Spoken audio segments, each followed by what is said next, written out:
আশেপাশে ডানে বামে চারিদিকে অসংখ্য মানুষ,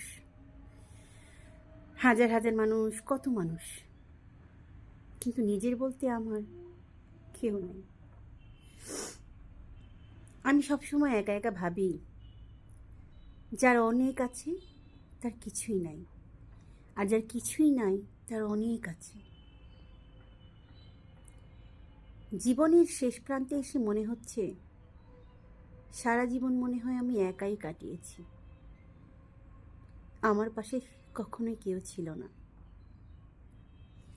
কেউ কখনো বলেনি আমার তোমাকেই লাগবে, কেউ কখনো বলেনি তোমাকে ছাড়া আমার চলবে না, কেউ কখনো বলেনি তুমি আমার পৃথিবীর সব থেকে আপন মানুষ।